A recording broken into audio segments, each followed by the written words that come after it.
Capítulo 9.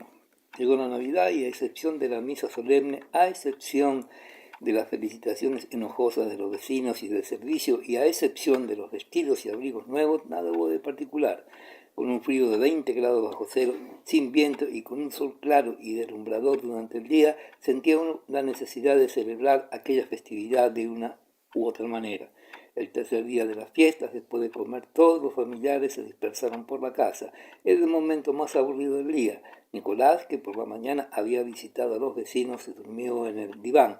El conde descansaba en su gabinete. Sonia estaba sentada en la mesa redonda del salón y calcaba un dibujo para un bordado.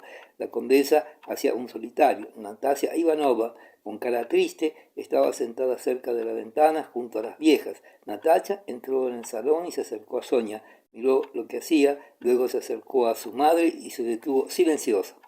¿Qué te pasa, que vas de un lado para otro como un alma en pena?, dijo su madre. Le necesito enseguida, exclamó Natacha con gravedad y brillándole los ojos. La condesa levantó la cabeza y miró fijamente a su hija.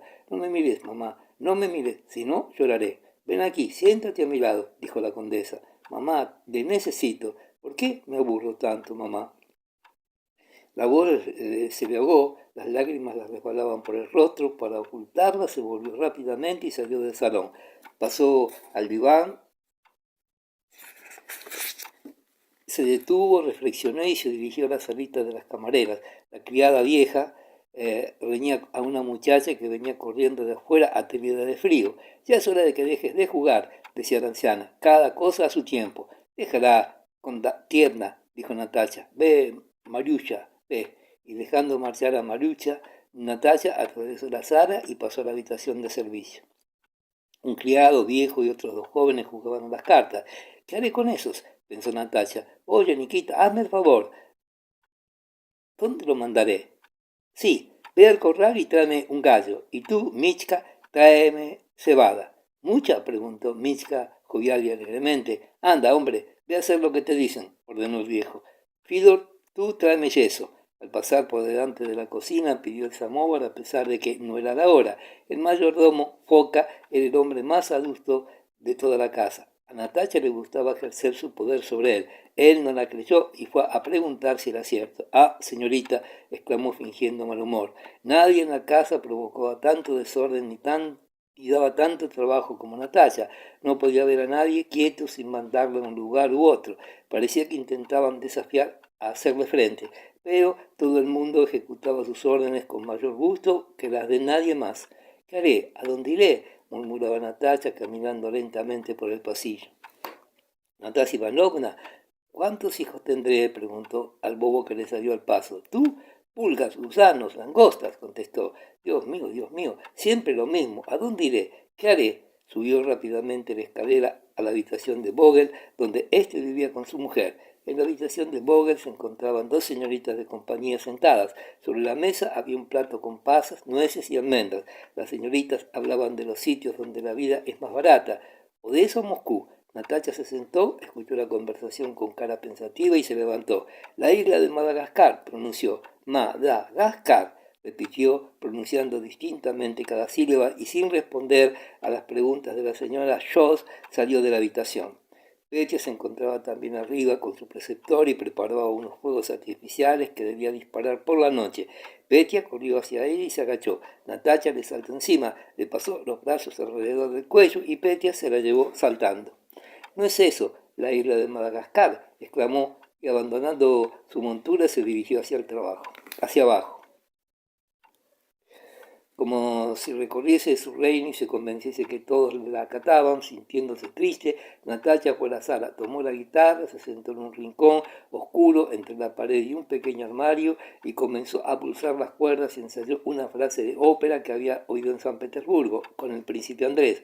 Para los oyentes extraños, las notas que desprendía la guitarra no tenían ningún sentido, pero en la imaginación de Natacha aquellas notas eran una serie completa de recuerdos. Sentada detrás del armario, con los ojos fijos en la luz que pasaba por la puerta de la cocina, escuchaba y recordaba. Se encontraba como sumergida en la corriente del recuerdo. Sonia, con un vaso en la mano, atravesó la sala para ir a la cocina. Natacha la miró la puerta abierta de la cocina y creyó recordar que en otra ocasión la luz entraba por aquella puerta y que Sonia pasaba con un vaso. Sí, es completamente igual, pensó. Sonia, ¿qué es eso? Gritó Natacha pulsando el bordón. Ah, ¿estás aquí? Dijo Sonia con sobresalto, acercándose a escuchar. No lo conozco. ¿La tempestad? Preguntó tímidamente, temiendo equivocarse. Sí, sí, ha temblado de la misma manera. Se acerca de igual, ha sonreído tímidamente y me parecía que le faltaba algo, recordó nuevamente Natacha. Y Natacha cantó el tema de coro para hacérselo entender a Sonia. ¿A dónde iba? Preguntó Natacha. A cambiar el agua del vaso. Me falta poco para terminar el dibujo. Tú siempre estás ocupada y yo no sé nunca cómo ocuparme.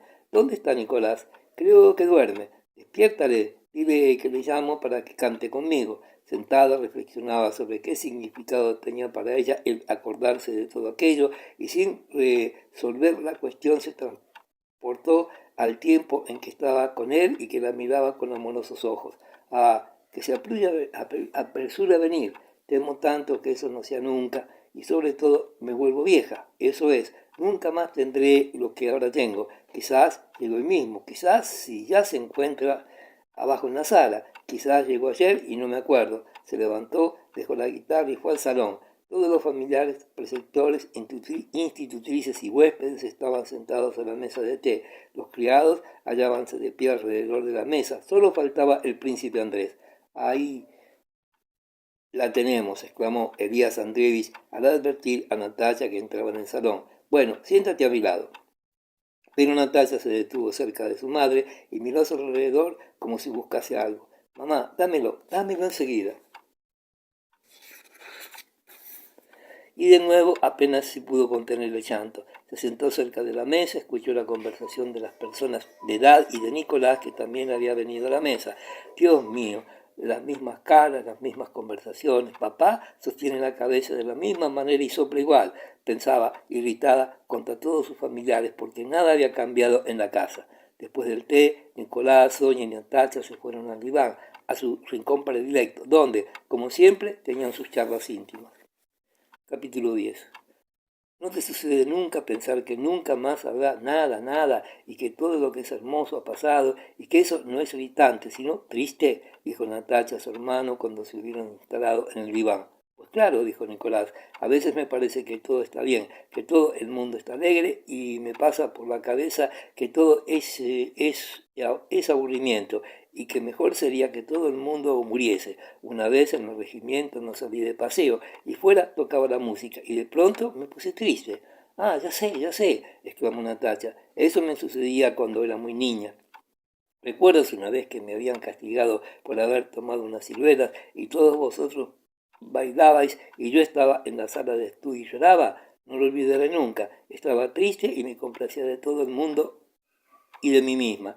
Y lo bueno es que me había castigado sin ser culpable. ¿Recuerdas? Sí, que me acuerdo. Tengo presente que fui a buscarte. Quise consolarte y a ti te dio vergüenza. ¿Verdad que éramos raros? Sé que tenía un juguete y quería dártelo. ¿Te acuerdas? Y tú, ¿recuerdas? Dijo Natacha, pensativa, con una sonrisa, que hace mucho tiempo, cuando todavía éramos pequeños, nuestro tío nos llamó a su despacho en la casa vieja, era oscuro, fuimos y allá abajo, de pie, había un negro, concluyó Nicolás con una sonrisa jovial. Vaya si me acuerdo, nunca he sabido quién era. ¿Era un negro o lo habíamos visto en sueños o nos lo habían contado? Tenía el pelo gris, ¿te acuerdas? Y los dientes blancos. Estaba en pie y nos miraba. ¿Te acuerdas, Sonia? Preguntó Nicolás. Sí, recuerdo. Algo vagamente, contestó Sonia tímidamente.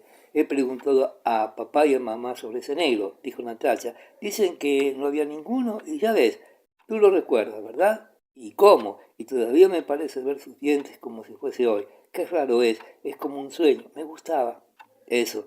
¿Y recuerdas que hacíamos rodar huevos de Pascua por la sala y de pronto entraron dos viejas y se pusieron a girar en torno a la mesa? Esto sucedió o no. ¿Recuerdas lo bien que estaba? Sí, ¿y tú recuerdas cómo papá, con un abrigo azul, disparaba la escopeta desde el portal? Buscaban, sonriendo dichosos, no los recuerdos tristes, sombríos, sino los recuerdos poéticos, infantiles, aquellos recuerdos del pasado remoto en los cuales la visión linda con la realidad y reían dulcemente con una alegría íntima.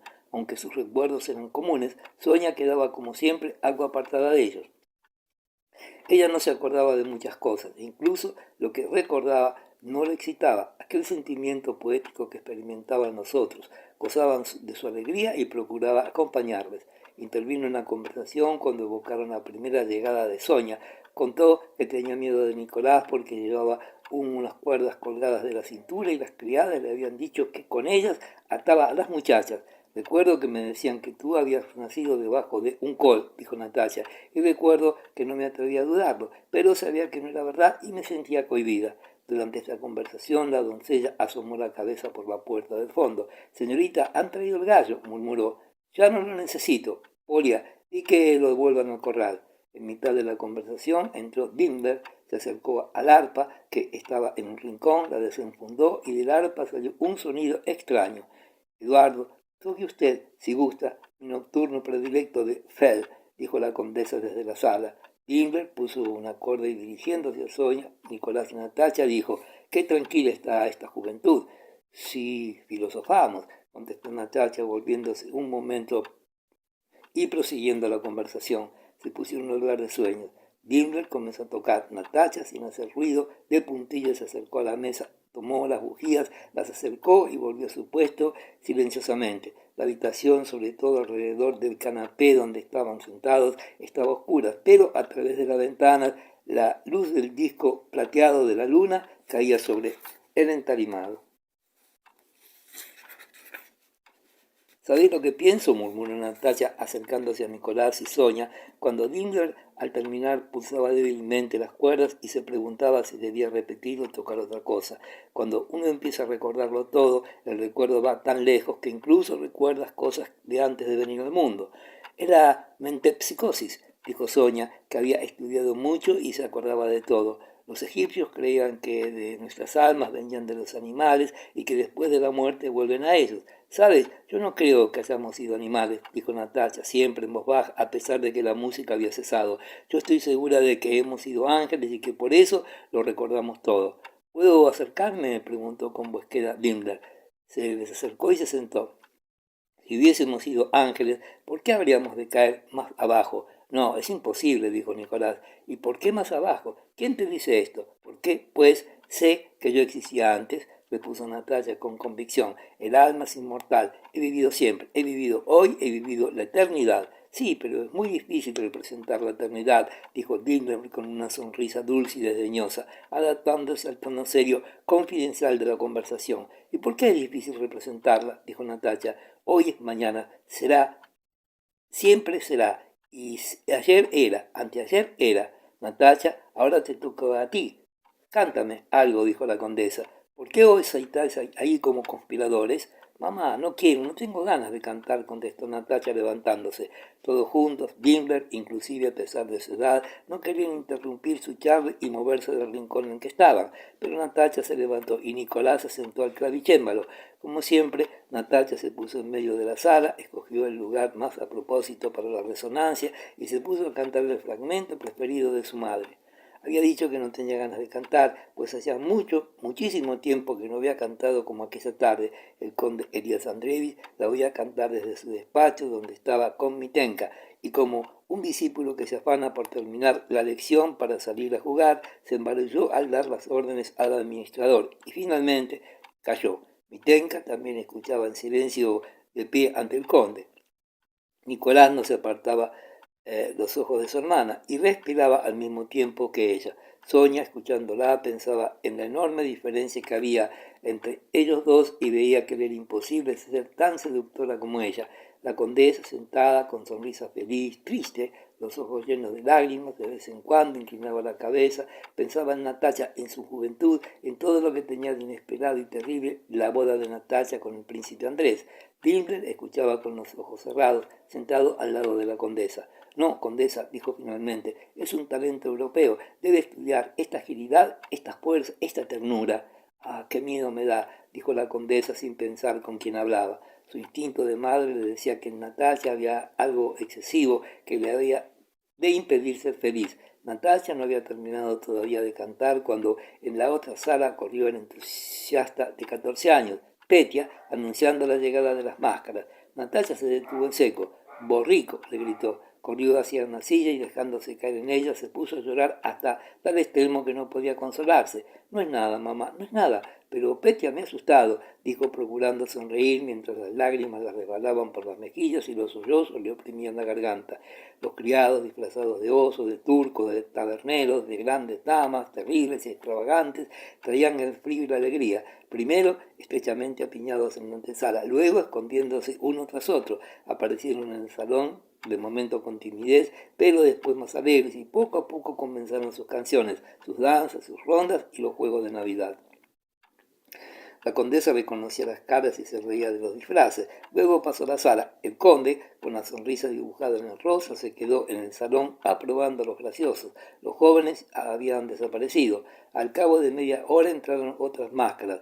Una vieja dama, que era Nicolás, una turca, Petya, un clown, Dimbler, un húsar, Natalia, y un circasiano, Sonia, con el bigote y las cejas pintados con corcho quemado. Después de la alegre sorpresa, la broma de no reconocer a los disfrazados y los elogios de los presentes, los jóvenes se encontraron tan bien ataviados que sintieron el deseo de exhibirse ante alguien más. Nicolás, que le quería pasear a todos en su troika por el magnífico camino, propuso llevarse 10 criados disfrazados y marcharse a casa de su tío. «No, le daría demasiado que hacer», dijo la condesa. «En su casa no cabe tanta gente. Si queréis ir a casa de Allen, id a casa de los Melukov». La señora Melukov era una viuda con 2 hijos que también tenían preceptores e institutrices. Vivían a 4 verstas de los Rostov. «Tienes razón», dijo el conde sacudiéndose el polvo. «Bueno, me he visto en un momento y voy con vosotros. Ya veréis que es holgorio». Pero la condesa no le dejó salir. Hacía días que le dolía una pierna. Se decidió que Elías Andreevich no saldría, pero que si la señora Schoss quería acompañarles, las señoritas podrían ir a casa de la señora Melukov. Sonia, siempre tímida, suplicó instintivamente a la señora Schoss que accediera. Sonia era la más bien vestida, el bigote y las cejas le estaban muy bien, todos decían que estaba muy guapa y ella se sentía de un humor extraordinario, animada, enérgica. Una voz interior le decía que su suerte debía decidirse aquel día o nunca, y vestida de hombre parecía otra. La señora Schoss accedió y al cabo de media hora 4 troicas con campanillas se acercaron al portal con los patines crujiendo sobre la nieve helada. Natalia dio la tónica de alegría de aquel día de Navidad, y aquella alegría, transmitiéndose de uno a otro, creció todavía más y llegó a su máximo en el momento en que la cuadrilla salió de la casa y hablando y riendo y gritando se instalaron todos en los trineos. Había 2 troicas de servicio, la tercera era la del conde y la cuarta la de Nicolás, que se había puesto su capa de húsar sobre el vestido de señora anciana y de pie en medio del trineo empuñaba las riendas. La noche era tan clara que se veía brillar el resplandor de la luna en las herraduras de los caballos y en sus ojos que se volvían atemorizados hacia los pasajeros, que armaban mucho ruido bajo el arco del portal. Sonia sonreía. La señora Schoss y 2 criadas se instalaron en el trineo de Nicolás, en el del conde Timber, su esposa y Petya, en los otros los criados disfrazados. «Adelante, sacar», gritó Nicolás al cochero de su padre para darle el gusto de pasarle en el camino. La troika del conde, ocupada por Dimlen y otras máscaras, hacía crujir sus patines como si se adhiriese a la nieve y avanzó con tintineo de campanillas. Los caballos de los lados se aprestaban contra las varas y levantaban la nieve. Nicolás siguió la primera troika. Detrás venían las otras. Arrancaron al trote corto por un camino estrecho. Al pasar delante del jardín, las sombras de los árboles desnudos cubrían la pista y tapaban la luz clara de la luna. Pero así que hubieron salido de la finca, la llanura nevada, iluminada por la luz brillante, cual un diamante azulada e inmóvil, se abrió en toda su intensidad. 1, 2 veces el trineo se adelantó, recibió una sacudida que se transmitió al segundo trineo y rompiendo con una audacia la calma profunda, los vehículos se alinearon. «Rastro de liebre», Hay muchos agujeros, resonó en el aire helado la voz de Natalia. ¡Qué claro ve todo, Nicolás!, exclamó Sonia. Nicolás se volvió y se inclinó para ver más de cerca la cara de Sonia. Un rostro nuevo, atractivo, con espesas cejas y bigote negro, emergía de las pieles de Marta de Sibelina al claro de luna y le miraba. En otro tiempo era Sonia, pensó Nicolás. La miró más de cerca y sonrió. ¿Qué quieres, Nicolás? No, nada. Se volvió hacia los caballos. Cuando estuvieron en la pista grande donde el plenilunio permitía ver los rastros de los trineos, los mismos caballos tiraron de las riendas y aceleraron el paso. El caballo de la izquierda volvía la cabeza y alargaba el cuello. El de en medio se balanceaba irguiendo las orejas como preguntando, ¿hay que empezar o aguardamos un poco todavía? Delante, distanciada, se veía sobre la blanca nieve la troika de Sacar, que hacía replicar las pesadas campanillas. Desde aquel trineo llegaban las exclamaciones animadas, las risas y las voces de las máscaras. Compañero!, gritó Nicolás y estiró las riendas de un lado e hizo un movimiento con la mano armada del látigo. Solo por el viento que levantaba y por la tensión del caballo lateral se podía observar con qué rapidez volaba la troika. Nicolás se volvió con las risas y los gritos. Restallando el látigo, se obligaba a los caballos de las otras troicas a galopar. El caballo de en medio se balanceaba bravamente bajo su arco, prometía correr y correr más todavía si se le exigía. Nicolás alcanzó la primera troika, emprendieron una pendiente y se encontraron en una misma pista ancha y lisa en un campo cercano al río. ¿Por dónde pasaremos?, pensó Nicolás. Seguramente por el prado, pero eso es nuevo, no recuerdo haberlo visto nunca. Eso no es ni el prado de Kosov ni la montaña de Lyuminko, Cono. ¿Sabe Dios lo que será? Eso es alguna cosa nueva y mágica. Vamos, lo mismo da. Y gritándole al caballo comenzó a alcanzar la primera troika. Sacar retenía los caballos y volvía su cara cubierta de escarcha. Nicolás lanzó los caballos a rienda suelta. Sacar alargó los brazos, hacía chasquear su lengua y puso los suyos al galope. Tenga usted cuidado, señor, gritó Sacar. Las dos troicas volaban una al lado de la otra y las patas de los caballos cada vez se entrecruzaban más a menudo. Nicolás pasó la cabeza. Sacar, sin cambiar de posición, con las manos hacia adelante, alzó un brazo con las riendas. Se equivoca usted, señor, gritó Nicolás. Nicolás dejaba galopar a los caballos y alcanzaba a Sacar. Los caballos despedían una nube de nieve seca que azotaba la cara de los viajeros. Por todos lados se oían gritos de mujeres y crujidos de los trineos sobre la nieve. Nicolás volvió a detener a los caballos y miró de alrededor. La misma llanura mágica, salpicada de estrellas, inundada por la luz de la luna, se extendía a su alrededor. Sacar grita que tire hacia la izquierda. ¿Pero por qué?, pensó Nicolás. ¿Es que vamos a casa de los Melukov? Sabe Dios a dónde vamos. Es muy raro y bien no está eso. Mira qué bigote y qué cejas más blancas, dijo una de las personas sentadas en el trineo. Extraña, bonita, con un bigote fino y espesas cejas.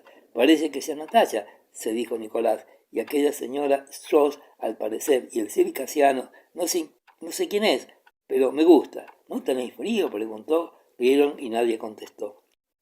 Dylan, que desde el trineo de atrás gritó algo, probablemente muy divertido, pero no se podían oír sus palabras. Sí, contestaron unas voces riendo. He aquí un bosque mágico, con sus sombras negras, movedizas y brillantes, con un tramo de escalones de mármol y de cobertizos plateados, palacios de hadas y un chillido agudo de animal.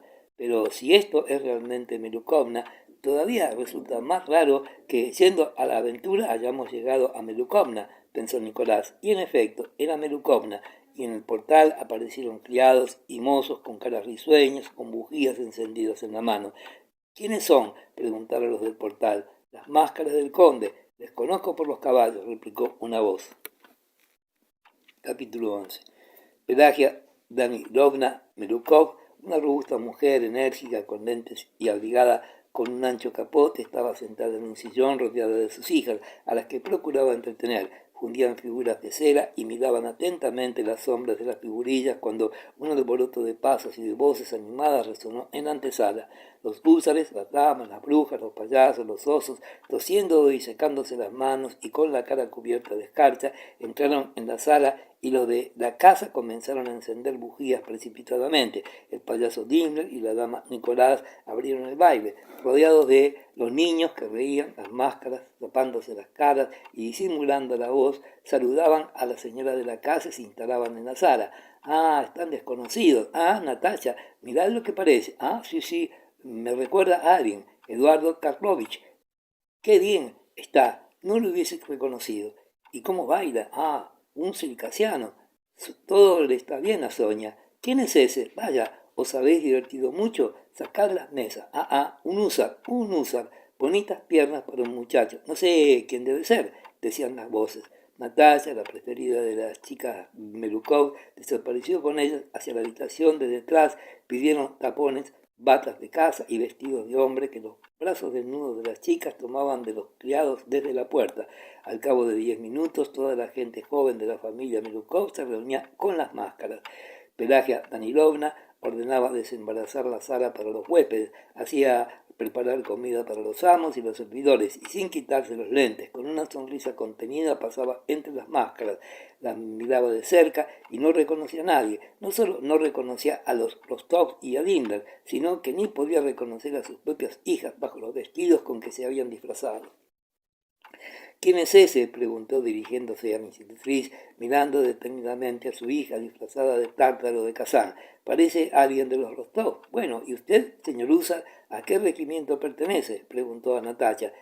Dale un pastel al turco, dijo el criado que pasaba los pasteles. Eso su ley ya se lo permite. A veces, al mirar los pasos raros y ridículos de los bailarines que habían firmemente acordado que, puesto que iban disfrazados y nadie les reconocería, no era necesario, por lo tanto, ir con remilgos.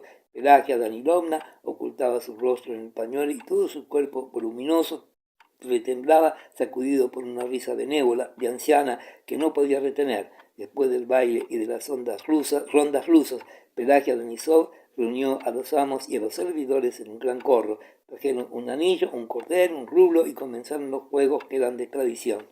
Transcurrida una hora, todos los vestidos estaban desgarrados, los bigotes y las cejas pintadas con corcho quemado se deshacían con el sudor, chorreando por las caras encendidas y alegres. Pelagia Danilovna comenzaba a reconocer las máscaras y se entusiasmaba con la perfección de los disfraces que tan bien le sentaban a las muchachas, y daba las gracias a todos por haberla divertido tanto. Los huéspedes fueron conducidos al salón para que cenaran, y a los criados les fue distribuida una buena propina en la sala. No, vamos, se necesita mucho valor para ir al baño a buscar la buena aventura. Es terrible, dijo durante la cena una solterona que vivía en casa de los Melukov. ¿Por qué?, preguntó la hija mayor de la señora Melukov. Una vez una chica acudió, tomó un gallo, dos cubiertos y todo lo necesario y se sentó, dijo la solterona. De pronto oyó el ruido de un trineo y el tintineo de las campanillas que se acercaban. Oye, que alguien viene. Ve un hombre, parece un oficial. Entra, se sienta ante ella y toma el cubierto. Exclamó Natacha alzando los ojos con terror. ¿Pero cómo? ¿Habló? Sí, igual que un hombre. Comenzó a hablar con ella. Ella debía hablarle hasta que cantara el gallo. Tenía miedo y con las manos se tapaba la cara. Él la tomó inmediatamente. Por suerte, las criadas acudieron enseguida. Pero, ¿por qué tiene usted que asustarla?, gruñó Pelagia Danilovna. Mamá, tú también quisiste decir la Buenaventura, dijo una de las hijas. ¿Y cómo se adivina el destino aquí?, preguntó Sonia. Ahora, por ejemplo, el que se acerque a la granja oirá algo. Si se oye llamar, es malo. Si es el rumor del trigo que cae, es bueno. A veces también sucede. Mamá, cuéntanos lo que tú oíste. Pelagia Danilovna sonrió. Ya no me recuerdo. Nadie quiere oír. Yo iré. ¿Me lo permite usted, Pelagia Danilovna?, dijo Sonia. Ve, si no tienes miedo. Señora Shaw, ¿puedo ir?, preguntó Sonia. Jugaban al anillo, a la cuerda y a los rulos, y hablaban como antes. Nicolás no se alejaba de Sonia y la miraba con diferentes ojos. Le parecía que solo hasta aquel momento, gracias al bigote pintado, había empezado a conocerla del todo. Sonia, en efecto, aquella tarde estaba animada y bella como nunca la había visto Nicolás. Así es como es ella. Yo soy un bobo, pensó, mirándole los ojos relucientes y la sonrisa feliz entusiasta que le hacía unos hoyuelos más arriba del bigote, detalle que no había observado nunca. A mí nada me da miedo, dijo Sonia. ¿Se puede ir ahora mismo? Se levantó, le explicaron dónde estaba la granja y que debía esperar en silencio y escuchar. Le dieron su abrigo, se lo echó sobre los hombros y miró a Nicolás. ¡Qué deliciosa es!, dijo él. ¿Y dónde ha tenido por la cabeza hasta ahora? Sonia salió por el pasillo para ir a la granja y Nicolás se encaminó aceleradamente hacia el portal de la escalera principal con el pretexto de que se ahogaba de calor. En efecto, debido a la multitud de personas dentro de la casa hacía calor. En el exterior continuaba haciendo un frío inmóvil. La luna era igual, pero todavía más clara. Su resplandor era tan fuerte y había tantas estrellas sobre la nieve que no entraban ganas de mirar al cielo para verlas. El cielo era oscuro y triste, pero sobre la tierra todo era alegre. Imbécil, imbécil de mí. ¿Qué he estado esperando hasta hoy? Pensó Nicolás y corrió hacia el portal y volvió a la esquina de la casa por el camino que llevaba a la escalera de servicio. Sabía que Sonia pasaría por allí. A medio camino, un montón de leña seca hacía una sombra. Al otro lado del bosque, las sombras de los viejos tilos desnudos caían en la nieve y en el camino que conducía a la granja. El muro y el tejado cubiertos de nieve relucían al claro de luna, como si estuvieran hechos de pedrería. Un árbol crujió en el jardín y todo volvió a quedar en silencio. A Nicolás le parecía que en el pecho le respiraba no el aire, sino una fuerza eterna, joven y alegre. Por la escalera de servicio bajaba alguien apoyando los pies en los peldaños. Se oyó un crujido del último peldaño, cubierto de nieve, y la voz de una vieja dijo: «Recto, recto, por el camino, señorita, pero no se vuelva de ninguna manera». «No tengo miedo», replicó la voz de Sonia, y sus zapatos finos crujieron en dirección de Nicolás. Sonia caminaba envuelta en el abrigo. No advirtió a Nicolás hasta que lo tuvo a 2 pasos. Sonia también vio un hombre diferente del que conocía y del cual siempre había tenido algo de miedo. Nicolás iba vestido de mujer, con los cabellos desgreñados y una sonrisa contenta, desconocida para ella. Sonia corrió hacia él rápidamente. Diferente, pero siempre la misma, pensó Nicolás, mirándole la cara iluminada por la luna. Pasó las manos por debajo del abrigo que le cubrió la cabeza, la abrazó, la estrechó y la besó en los labios, que olían a corcho quemado. Ella también le besó en los labios y, desprendiendo sus manos, le tomó por las mejillas. Sonia, Nicolás, corrieron hacia la granja y volvieron cada cual por su lado. Capítulo 12. Cuando se marcharon de casa de Pelagia Danilovna, Natacha, que todo lo observaba y descubría, se arregló de manera de instalarse con Luisa Ivanovna en el trineo de Dimbler y en otro a Sonia con Nicolás y las criadas. Nicolás, que ya no tenía ganas de adelantarse a nadie, marchaba a un paso mesurado y de vez en cuando miraba fijamente a Sonia, a la rara luz de la luna, y buscaba en aquella luz que todo lo transfiguraba a través de las cejas y el bigote a la antigua Sonia y a la nueva Sonia, de la cual había decidido no separarse jamás. La miraba fijamente y al reconocerle siempre la misma y diferente recordaba el olor a corcho quemado mezclado en la sensación del beso. Respiraba a pleno pulmón el aire helado y mirando la tierra que huía bajo el trileo y el cielo estrellado se transportaba a un reino mágico. «Sonia, ¿te sientes bien?», le preguntaba cariñosamente de vez en cuando. «Sí», contestaba ella. «¿Y tú?». A medio camino pasó las riendas al cochero y en una carrera se dirigió al trineo de Natacha y subió sobre los patines. «¿Sabes, Natacha? Me he decidido con Sonia», murmuró en francés. «¿Se lo has dicho?», preguntó Natacha, animándose de pronto y sintiéndose feliz. «Ah, qué rara estás con ese bigote y esas cejas. ¿Estás contenta?». «Muy contenta, soy muy feliz. Me dabas rabia. No había querido decírtelo, pero te habías portado mal con ella. Tiene tan buen corazón, Nicolás. Qué contenta estoy. A veces soy mala, pero me da vergüenza ser feliz, sola, sin Sonia. Ahora ya estoy satisfecha. Ándale con ella». «No, espera. Qué extraña eres», dijo Nicolás sin dejar de mirarle y descubriendo también en su hermana algo nuevo, un aire desconocido, un encanto y una ternura que tampoco había sabido verle nunca. Si antes lo hubiese visto como ahora, haría ya tiempo que le hubiese preguntado lo que debo hacer y yo hubiera hecho todo lo que ella me hubiese dicho y todo estaría arreglado, pensaba Nicolás. «¿Estás contenta? ¿He hecho bien, pues?». «Ah, muy bien. No hace mucho tiempo que disputé con mamá porque dice que ella te tiene en vilo. ¿Cómo es posible que diga eso? Me enojé mucho con ella y no permitiré que nadie diga mal de Sonia, ni que lo piensen, porque ella es más buena que todos». «Así es, pues. ¿Te parece bien?», dijo Nicolás, mirando una vez más la expresión del rostro de su hermana para saber si decía la verdad, y, haciendo crujir las botas, salió de los patines y corrió hacia su trineo. aquel circasiano siempre contento y sonriente, con un bigote y unos ojos brillantes que miraban por debajo de la capa de sibelina, continuaba sentado allí mismo. Aquel circasiano era Sonia, su futura esposa, feliz y enamorada.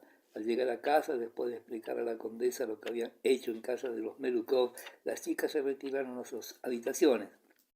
Al desnudarse, sin despintarse los bigotes, se quedaron sentadas durante un buen rato hablando de su felicidad.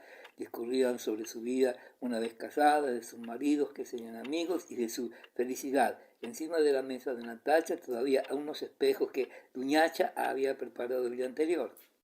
Pero, ¿cuándo será todo esto? Temo que no sea nunca. Es demasiado hermoso, dijo Natacha, levantándose y acercándose a los espejos. Siéntate, Natacha, que quizás le veas, dijo Sonia. Natacha encendió la bujía y se sentó. Veo a alguien con bigote, dijo Natacha, que veía reflejado a su propia cara. No vale hacer bromas, señorita, dijo Duñacha.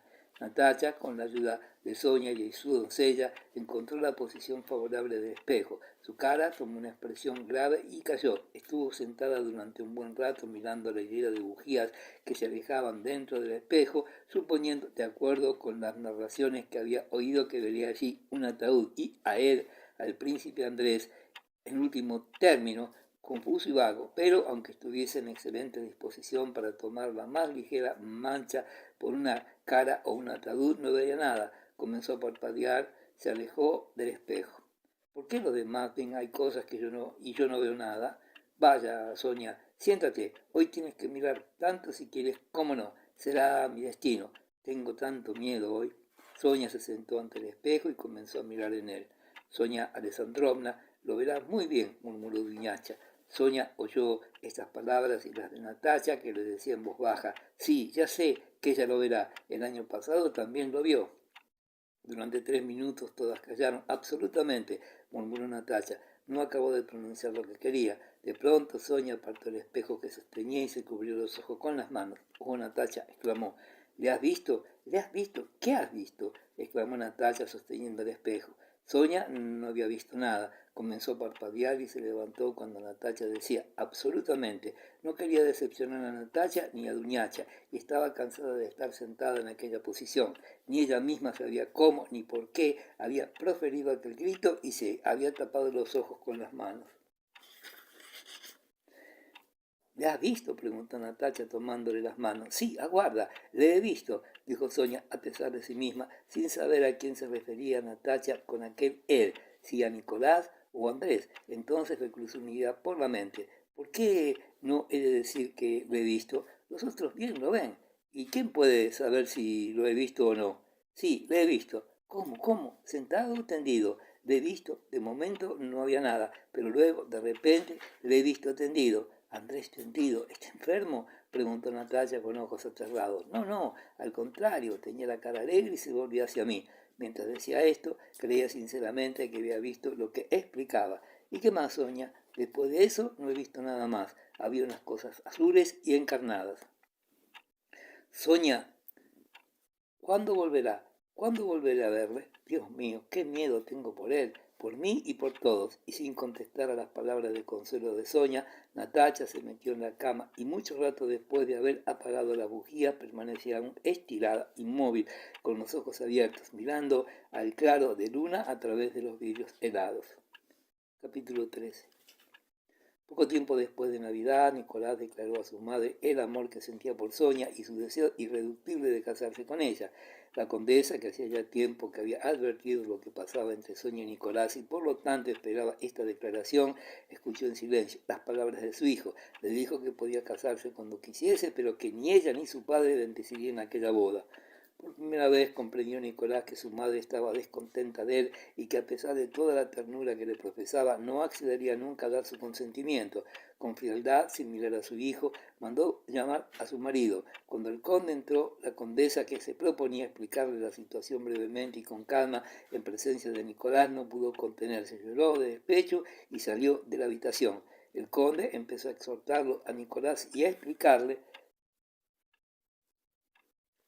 que abandonase su proyecto. Nicolás explicó que no podía traicionar la palabra empeñada y el padre, suspirando muy confuso, interrumpió enseguida sus explicaciones y fue a reunirse con la condesa. Durante el rato que discutió con su hijo, tuvo la convicción de que él había faltado con la mala administración de sus bienes. Por eso no podía enojarse con su hijo, que se negaba a casarse con una mujer rica y prefería a Sonia, que no tenía dote. En estas circunstancias recordaba más vivamente que nunca que, si sus negocios no se encontraban en tan lamentable situación, no podría desearse para Nicolás una esposa mejor que Sonia, y que solo él, con Mitenki y sus costumbres incorregibles, era el único culpable de la desastrosa situación de su fortuna. Ni el padre ni la madre volvieron a hablar más de esta boda de su hijo, pero al cabo de unos cuantos días la condesa se llamó Sonia y con una crueldad que ni la una ni la otra podían esperar, echó en cara a su sobrina el haber enamorado a su hijo y su ingratitud. Sonia, con la vista baja, escuchaba aquellas palabras crueles de la condesa y no comprendía lo que se le exigía. Estaba siempre dispuesta a sacrificarse por sus bienhechores, pero en aquel caso no podía comprender a quién había de sacrificarse ni cómo. No podía dejar de querer a la condesa y a toda la familia Rostov, pero tampoco podía dejar de amar a Nicolás, ni ignorar que su felicidad dependía de este amor. Estaba silenciosa, triste y no contestaba palabra alguna. Nicolás no podía soportar por más tiempo esa situación y fue a explicarse con su madre. Tan pronto le suplicaba que le perdonase a él y a Sonia, como que consintiese en la boda, como amenazaba a su madre con casarse con Sonia precipitadamente, en secreto, si tanto le contrariaban. La condesa, con una frialdad que su hijo no le había conocido nunca, le contestaba que ya era mayor de edad, que el príncipe Andrés se casaría sin el consentimiento de su padre, que él podía hacer lo mismo, que ella jamás reconocería a aquella intrigante por hija suya. Curioso por la palabra intrigante, Nicolás levantó la voz y dijo a su madre que jamás se hubiera figurado que le obligase a vender su afecto y que si realmente era así se marcharía para no volver nunca más, pero no tuvo tiempo de pronunciar este vocablo decisivo que su madre, a juzgar por la expresión de su rostro, esperaba con terror y que quizá quedaría para siempre más entre ellos como dos, como un penoso recuerdo. No había tenido tiempo de pronunciar estas palabras porque Natacha, pálida y grave, entró por la puerta tras la cual había escuchado el altercado. Nicolenka, no digas tonterías, calla, te digo que te calles, gritó casi ahogando la voz. Mamá querida, no es eso, pobre mamá, dijo dirigiéndose a su madre, que sintiéndose al mismo borde de la desesperación definitiva, miraba a su hijo con espanto, pero que por terquedad y la excitación del altercado ni podía ni quería ceder. Nicolás, te explicaré. Ahora vete, escucha, mamá, deja que te hable yo. Sus palabras no tenían sentido alguno, pero dieron el resultado que ella se proponía. La condesa, sollozando, ocultó la cara en el pecho de su hija. Nicolás se levantó y abandonó la habitación con las manos en la cabeza. Natacha se encargó de la reconciliación y la llevó hasta el extremo que Nicolás recibió de su madre la promesa de que Sonia no sería perseguida, y él prometió no ocultar a sus padres nada de lo que hiciese. Con la firme intención de volver a casarse con Sonia, después de haber arreglado sus asuntos en el regimiento y pedir el retiro, Nicolás, triste y afectado por el desacuerdo con sus padres, pero apasionadamente enamorado, según él creía, marchó al regimiento a principios de enero. Después de la partida de Nicolás, la casa de los Rostov quedó más triste que nunca. La condesa, a consecuencia de aquellos disgustos, cayó enferma.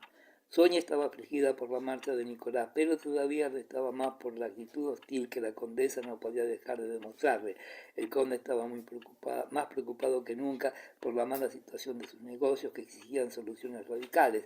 Era preciso vender la casa de Moscú y las haciendas cercanas a la ciudad, y para la venta de la casa era necesario ir a Moscú, pero la salud de la condesa rechazaba el viaje. Natalia, que al principio soportaba bien, incluso alegremente, la separación con su prometido, cada día le echaba más de menos y se sentía más impaciente. Pensar que el mejor tiempo de la vida, aquel que podía dedicar a amarle, pasaba inútilmente para todos, era para ella un continuo tormento. La mayoría de las cartas del príncipe Andrés la disgustaban. Le era difícil pensar que mientras ella no vivía,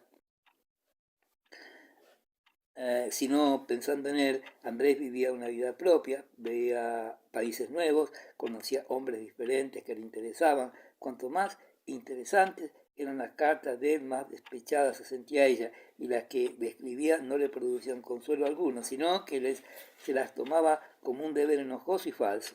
No le gustaba escribir porque no podía comprender la posibilidad de expresar francamente en una carta la milésima parte de lo que ella estaba habituada a expresar con la voz, con la mirada, con la sonrisa. Le escribía cartas secas, clásicamente monótonas, a las que ni ella misma daba importancia y de las cuales la condesa le corregía las faltas de ortografía en los borradores. La salud de la condesa se restablecía, pero, por otra parte, era imposible aplazar más el viaje a Moscú. Era preciso vender la casa, preparar el ajuar de la novia y hacer los preparativos para recibir al príncipe Andrés en Moscú, donde pasaba aquel invierno el príncipe Nicolás Andreevich.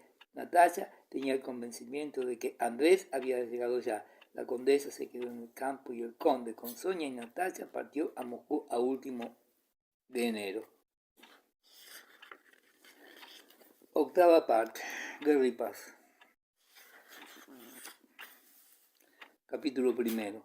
Después del noviazgo del príncipe Andrés con Natalia, Pedro, sin causa alguna aparente, comprendió sin más ni más la imposibilidad de continuar la misma vida que hacía, a pesar de sus firmes convicciones sobre la virtud, a pesar de la alegría que había sentido durante los primeros tiempos de su labor interior de perfeccionamiento, al cual se había entregado con tanto ardor. Después del noviazgo del príncipe Andrés y Natalia y del fallecimiento de Josep Albievich, cuya muerte había sabido casi al mismo tiempo, de pronto, inesperadamente, el encanto de aquella vida pasada había desaparecido totalmente para él. No le quedaba más que el esqueleto de su vida anterior, su casa con su brillante esposa, que entonces gozaba del favor de un personaje muy importante, sus relaciones con toda la sociedad de San Petersburgo y el servicio con todas sus enojosas formalidades. Y aquella vida pasada de pronto se le apareció a Pedro con un terror inesperado. Había dejado de escribir su diario, comenzaba de nuevo a frecuentar el club, bebía mucho, se relacionaba con solteros y llevaba una vida tal que la condesa Elena se creyó en el caso de hacer algunas observaciones. Pedro comprendía que Elena tenía razón y para no comprometerla se marchó a Moscú. En Moscú, al entrar en su casa inmensa con las princesas enjutas y envejecidas y un ejército de criados, cuando al atravesar la ciudad se dio cuenta de aquella capilla de la Santa Virgen Vilerskaya, con el resplandor de los innumerables cirios entre los cuadros dorados, la plaza del Kremlin, con la nieve casi inmaculada, con los carritos y las casuchas de Sipset Bragek, cuando vio a los viejos señores de Moscú que no deseaban nada y acababan plácidamente su vida, cuando vio las viejas damas de Moscú, los bailes, el club inglés, se sintió de nuevo en su casa como en un amable asilo. En Moscú experimentó una sensación de calma, de calor, de bienestar y de costumbre semejante a la que produce una vieja bata de casa.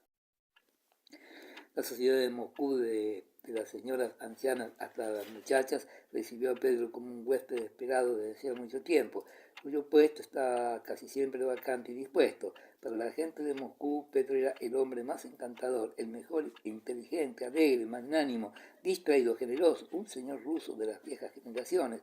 Tenía siempre vacía la bolsa porque estaba abierta para todos. Protecciones, cuadros malos, estatuas, sociedades benéficas, gitanos, escuelas, comidas en honor de alguien, orgías, las iglesias, los libros, nada ni nadie era despedido con una negativa. Y, a no ser por dos amigos a quienes había prestado mucho dinero y que por eso estaba en seguridad, habría dado todo cuanto tenía. En el club no había comida ni velada a la cual Pedro no asistiese. Cuando se instalaba en su puesto, en el diván, al lado de las dos botellas de Chateau Margaux, enseguida se veía rodeado y empezaba a discutirse alegremente. Y si la discusión tomaba un cariz violento, él, con su sonrisa bondadosa y amable, les hacía poner a todos de acuerdo. Las logias masónicas parecían más tristes cuando él no estaba. Cuando después de una cena de solteros cedía los deseos de la alegre compañía con su sonrisa bondadosa y afable y se levantaba para acompañarles, una risa alegre, triunfal, estallaba entre los jóvenes. En el baile, si faltaba un bailador, él bailaba. A las muchachas y a las señoras jóvenes les gustaba porque, sin cortejar a nadie, era igualmente amable con todas, sobre todo después de cenar. Es encantador, no tiene sexo, decían de él. Pedro era uno de aquellos camarlengos retirados que acababan su vida tranquilamente en Moscú, de los cuales los había centenares. qué horror hubiera experimentado 7 años antes al volver del extranjero si alguien le hubiera dicho que no era necesario buscar nada ni inventar nada, que su camino hacia allá muchos años que estaba trazado, definido para siempre y que, a pesar de todos los esfuerzos, sería lo que habían sido todos los jóvenes de su clase. De ningún modo lo hubiese creído. No era él quien deseaba proclamar la república en Rusia o ser Napoleón o un filósofo o el vencedor de Napoleón. No era él quien creía imposible y deseaba apasionadamente la transformación de la humanidad y contaba llegar él mismo al grado más elevado de perfección. No había sido él el fundador de escuelas, de asilos, de instituciones que emancipaban a los campesinos. Y en lugar de todo eso, ahí lo tenéis, rico, marido de una mujer infiel, palaciego retirado, le gusta comer y beber e injuriar al gobierno, es miembro del club inglés y le agrada toda la sociedad moscovita. Durante largo tiempo le era difícil hacerse la idea de ser un camarlengo retirado en Moscú, aquel tipo que 7 años atrás había despreciado tan profundamente. A veces se consolaba pensando que solo llevaba aquella vida como un compás de espera, pero enseguida otro pensamiento le horrorizaba. ¿Cuánta gente como él también esperando había entrado en aquella vida, en aquel club con la cabellera espesa y habían salido de él completamente calvos? En los momentos en que su orgullo se erguía de nuevo, cuando reflexionaba sobre su situación, se encontraba totalmente distinto de aquellos palaciegos retirados a quienes antes despreciaba y consideraba vulgares y obtusos, contentos y satisfechos de su situación. Y yo ahora estoy descontento de todo. Deseo todavía hacer algo por la humanidad, se decía. Y quién sabe si todos mis semejantes buscan como yo mismo un nuevo camino y movidos igual que yo por la fuerza del miedo, de la sociedad, de la raza, por la fuerza de este elemento contra el cual el hombre es impotente, han llegado al mismo punto en que yo me encuentro, se decía en los momentos de modestia, y después de pasar una temporada en Moscú ya no despreciaba a sus compañeros y empezaba a amarles, a respetarles, a compadecerles como se compadecía a sí mismo. Pedro no tenía momentos de desesperación como los que había tenido por la enfermedad que antes se manifestaban con expresiones de furor, se había agazapado en su interior y no le abandonaba ni un solo instante. ¿Por qué vivimos? ¿Qué hacemos en este mundo? Se preguntaba sorprendido muchas veces cada día e insensiblemente empezaba a penetrar el sentido de los fenómenos de la vida, pero, conociendo por experiencia que no existían respuestas para estas preguntas, procuraba enseguida dejarlas de lado, tomaba un libro o acudía al club o a casa de un tal Apolo Nikolayevich, propagador de los chismes de la ciudad.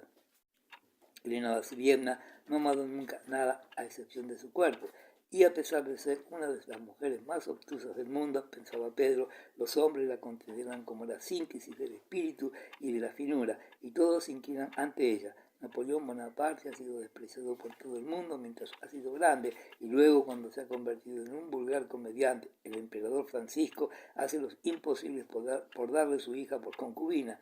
Los españoles elevan preces por mediación del clero católico diciendo que han vencido a los franceses el 14 de junio, y los franceses elevan las mismas preces por medio del mismo clero católico por haber vencido a los españoles el 14 de junio.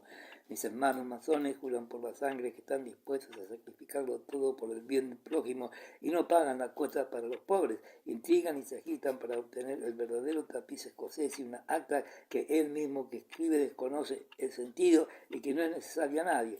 Todos nosotros profesamos la ley cristiana del perdón por las injurias y del amor hacia el prójimo, la ley por la cual hemos elegido en Moscú 40 iglesias y ayer todavía fue azotado con el Inuk hasta matarlo un soldado desertor. Esto pensaba Pedro y todas aquellas mentiras admitidas por todos, a pesar de estar acostumbrado a ella, te vivía cada vez como algo nuevo. Comprendo esta mentira y este obcecamiento, pero ¿cómo puedo expresarles todo lo que siento? He probado y comprobado siempre que en el fondo de su alma sienten lo mismo que yo, pero se esfuerzan en no verlo. Así pues, eso es necesario, pero yo, ¿a dónde voy? Experimentaba en sí mismo la capacidad demasiado frecuente en Rusia de ver y creer en la posibilidad del bien y de ver con excesiva claridad el mal y la mentira de la vida para poder tomar en ella una parte seria. Cada conjunto de trabajos llevaba consigo a sus ojos el mal y el engaño, por más que probase en cualquier trabajo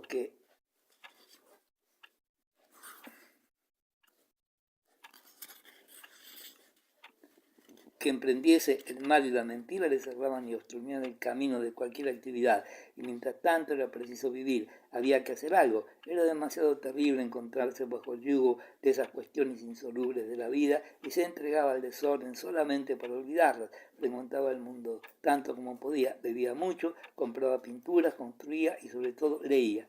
Leía todo cuanto caía en sus manos y leía tanto que hasta cuando volvía a casa, mientras el criado le ayudaba a desnudarse, tomaba un libro de la lectura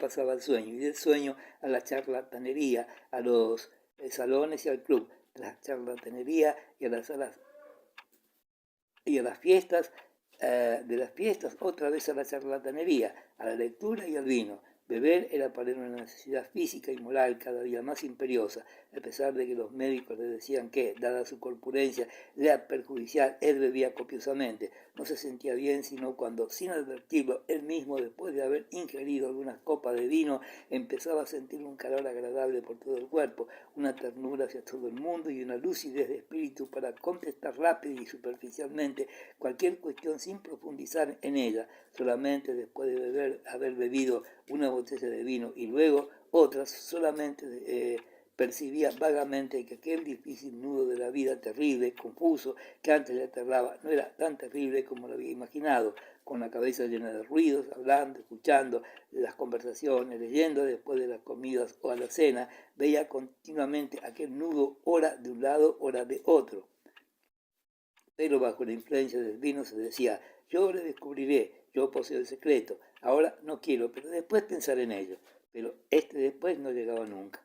Por la mañana todas las preguntas anteriores se presentaban tan insolubles y terribles como antes, y entonces tomaba apresuradamente un libro y estaba muy satisfecho cuando venía alguien a estorbarle.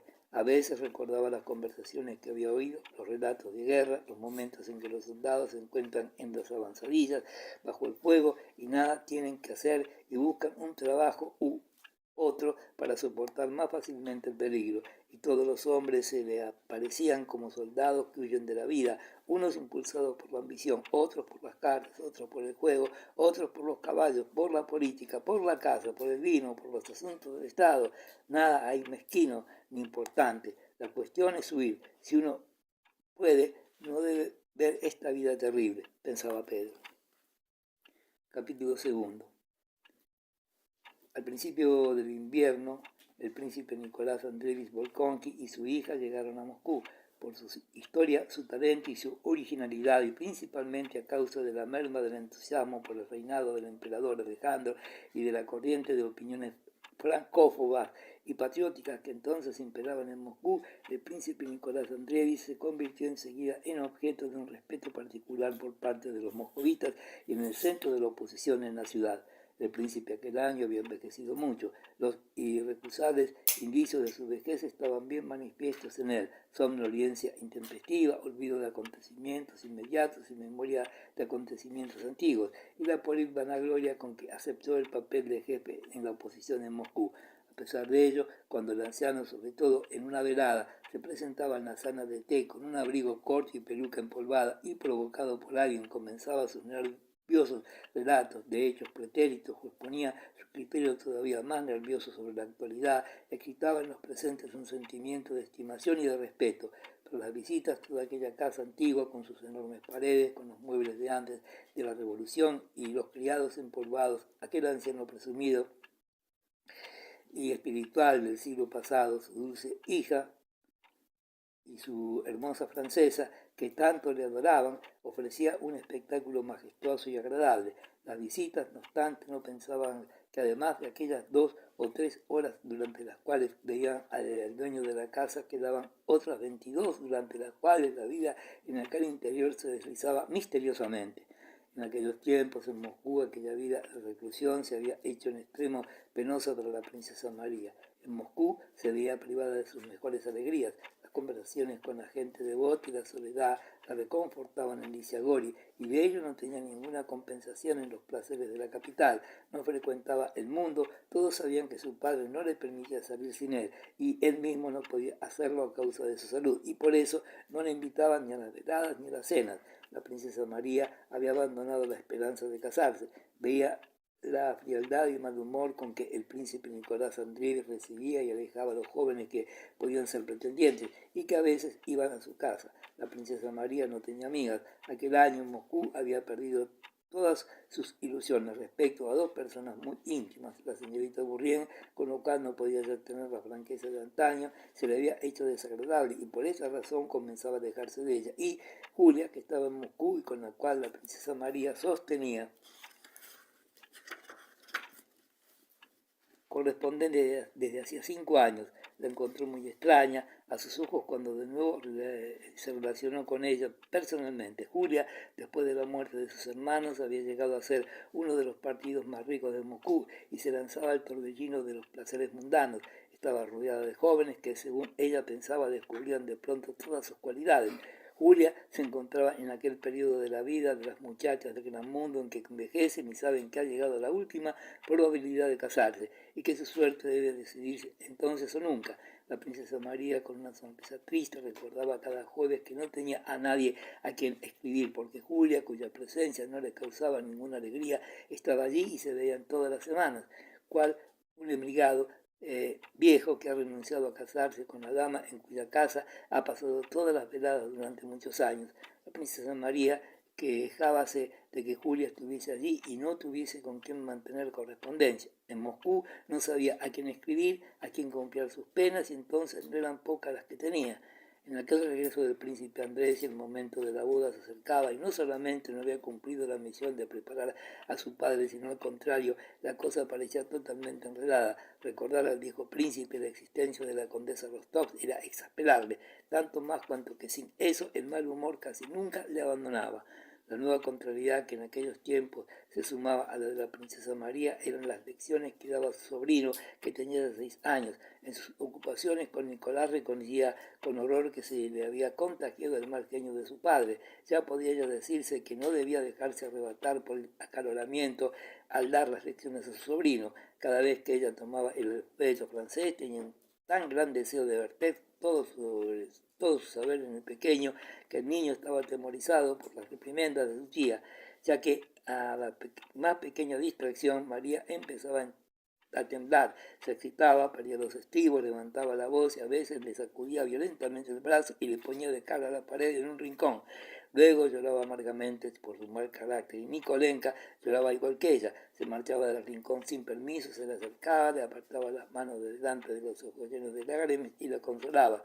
Pero para la princesa María lo más penoso era el mal genio de su padre, constantemente dirigido contra ella, que durante aquellos últimos tiempos llegaba hasta la crueldad. Si lo hubiese obligado a pasarse la noche de rodillas ante un ícono, si lo hubiese pegado u obligado a sacar agua de un pozo o ir a buscar leña, si no lo hubiese sentido tan desgraciada, pero aquel verdugo amoroso era cruel sobre todo porque la amaba y por eso la hacía sufrir y sufría él mismo. No solamente sabía herirla, humillarla, sino que le demostraba que ella tenía la culpa de todo. En los últimos tiempos se produjo un hecho que entristeció mucho a la princesa María. Eran las relaciones cada vez más íntimas de su padre con la señorita Bourrien. La divertida ocurrencia que exteriorizó de pronto al saber las intenciones de su hijo, o sea, que si el príncipe Andrés se casaba, él se casaría con la señorita Bourrien, le divertía visiblemente, sobre todo en estos últimos tiempos y con una obstinación particular. Y si bien la princesa María estaba convencida de que solo lo hacía para mortificarla, mostraba una ternura especial por la señorita Bourrien y declaraba el disgusto que sentía hacia su hija, con manifestaciones de amor hacia la princesa. Un día en Moscú, en presencia de la princesa María, la princesa creyó que no lo hacía adrede en presencia suya. El viejo príncipe besó la mano de la señorita Bourrien y atrayéndola hacia sí, la abrazó y la acarició. La princesa María, ruborizada, huyó a su habitación. Al cabo de breves minutos, la señorita Bourrien entró en la habitación de la princesa sonriente y le explicó algo con su voz amable. La princesa María secó rápidamente las lágrimas con decidido paso, se acercó a la señorita Bourrien y sin darse perfecta cuenta de la exaltación de su voz, empezó a gritarle: es miserable, es bajo, es grosero aprovecharse de la debilidad. No terminó la frase. Salga de aquí, exclamó, y se dejó caer deshecha en llanto. Al día siguiente el viejo príncipe no dijo una palabra a su hija, pero en la mesa cuando comían hizo servir primero a la señorita Bourrienne. Al terminar, cuando el criado, como de costumbre, servía el café empezando por la princesa, el príncipe sin más ni más se puso furioso, tiró el bastón a Felipe y enseguida dio la orden de hacerse y alistar como soldado. Aquí nadie presta atención, lo he dicho 2 veces, nadie presta atención, es la primera persona en esta casa, es mi mejor amiga, gritó el príncipe. Y si otra vez vuelves a permitirte lo que ahora has hecho, gritó encolerizado, dirigiéndose por primera vez a la princesa María, si no la respetas te mostraré yo quién manda en esta casa. Vete, no quiero verte, pídele perdón.